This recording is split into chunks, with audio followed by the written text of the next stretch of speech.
What's good? It's your boy CJ Goodfellow. We back with the Boxing Clinic. One time for the one time. Shout out to the LDBC, the YTBC. We working. Shout out to my boy Big Cool at Colossal Boxing Talk. Glad to see them back up and running and doing some videos. Shout out to Three Kings Boxing. I'm gonna link this article in the description. My homie Chris Henderson. Remember we started on the boxing grind about the same time, and he's doing wonderful things out here in the boxing world, in the boxing community. Just glad. I'm always happy to see somebody. Boxing, whatever it is. I'm happy to see my business grow, because that's exactly what it is. When you get into this, you don't get in this, you get into it as a hobby at first, but then when it takes off and you're able to start to profit off of it, or, you get some notoriety, then it becomes something bigger than that.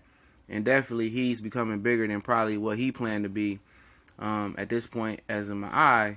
But, shout out to him. Like I said, go to Three Kings Boxing. I'm going to leave this article link in the description so you know this trio. And he does good work, good article work, bookmark it. And then follow him on Facebook the same way it's probably spelled on the website. But, he got the 411 on, Teddy Atlas won't be a play-by-play analyst or a fight analyst during a live telecast. He, according to the article that my boy Chris Henderson dropped, he'll be like, with the pre-festivities, and probably give us 2 cents after the fight. I'm putting my 2 cents on after that. And they don't want him to contaminate the fight. I don't know if it's at Rigondeaux' request, but we can go back in time. According to the article, he has been suspended by ESPN twice, once for threatening a crew member, and the second time for calling in the matchmaker on ESPN biased towards certain promoters. And we know Teddy Atlas is about that life. I think he pulled up on Mike Tyson for doing something with his family, and pulled up and almost shot his ass or some shit like that. So we know Teddy Atlas, he talked tough. For the young guys that don't know, Teddy Atlas talked tough, but Teddy Atlas about that life. He don't take no BS, man. Teddy Atlas will put 2 in you and won't shed a tear. So he just not tough. He not one of them fake tough guys on TV. Teddy Atlas about that life, from what I understand. But it kind of started again when Top Rank took over ESPN. It just seemed that Atlas became a super Top Rank fanboy. It started with the Pacquiao fight. Let's start there.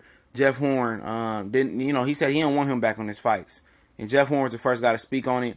And Teddy Atlas didn't have that fight close at all. He really swayed people's opinion with his bias towards Manny Pacquiao. I mean, it was terrible. He didn't give Jeff Horn any credit, any real credit. And Tim Bradley kind of had to balance it out, like how Roy and Max Kellerman got to do with Jim Lampley and Harold Letterman most of the time on HBO. And Tim Bradley and him was kind of getting into small spats. And Tim Bradley gave him his credit. He gave Jeff Horn his credit because he knew how tough it is to be in there with Manny Pacquiao. Teddy Atlas didn't. He told him to the face he lost the fight. And Jeff Horn team said, don't have this mother sucker. Taking it back to the 70s and 70s. Don't have this mother sucker on my telecast no more. And Jeff Horn will be fighting Gary Cochran, I think, next Wednesday. Like 6, 7, 8 p.m. Eastern Standard Time on ESPN did pick up that fight. And I don't expect Teddy Atlas to be calling that fight. He won't be calling Rigondeaux Lomachenko neither live. He will just be doing some pre-fight festivities and probably some post-fight festivities. And it'd be interesting to see if ESPN lets him put up his scorecard, which I probably don't think they will, unless it's in Rigondeaux's favor or he knocks him out, whatever it goes. I don't think we're gonna be seeing his scorecard live on TV. You might have to go to his social media or find it online. But yeah, I mean, it started with that, and then when Crawford beat Ndongo after the fight, he told Crawford and Andre Ward ringside to, sit down, be humble, and Lomachenko's better than both of them. Both of them looked at him like he was crazy. He was like, you know what, this old man crazy, but we know he really crazy. We ain't gonna show him up on TV, on his job, on his livelihood. And I'm pretty sure they might have put him to the side after the fight. But he did, he didn't mix words. It ain't that he's 90 or 85 or 99.9% biased towards Lomachenko. He's 100% biased towards Lomachenko, 110%, 1,000%, whatever you want to say. That's what Teddy Atlas is, and it may have been by Rigondeaux's team request that he don't call this fight, because he really swayed the opinion in the Pacquiao Horn fight very badly, and Rigondeaux knows that. And that's another strike against Rigondeaux we didn't talk about.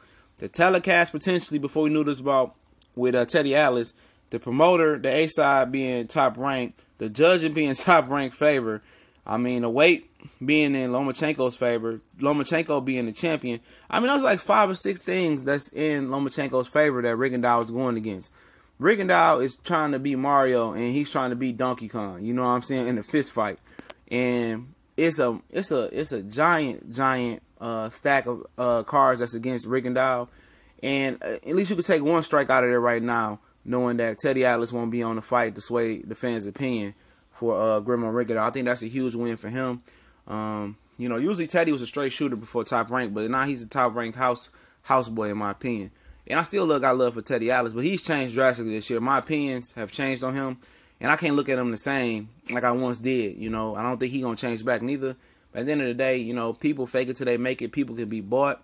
They bought Steve Harvey. They apparently, you know, some in Top Rank bought Teddy Atlas, and one of the real straight shooters in the sport of boxing. But you know, it was what it was. At least Rigondeaux got to deal with that. You know, who gonna be calling the fight? I exactly don't know. Probably be Joe Tussauds still. Maybe they get Andre Ward and Timothy Bradley in there. 2 fight experts. I mean, Timothy Bradley, I like him as a commentator. Probably some people don't. I mean, it's no one guy that we all vote to be, oh, I like that commentator. You know, some people, everybody, a lot of people love Paulie. You know, some people don't like him. A lot of people hate Ward. Some people like Ward. You know, people just hate Ward just in general, for whatever reason that is. But I think Ward, Roy, Paulie, Antonio Tarver was my personal favorite when he was doing on Showtime before he caught cheating. Bernard is good. Max Kellerman is good sometimes, you know. So, you know, hopefully we get a straight, you know, non-biased opinion for the most part. You know, it's hard to be not biased, but hopefully we get a non-biased opinion during this fight. And we get a consensus winner. I just want this fight to end by knockout, so it's no controversy. Clean, clear victory. But we gonna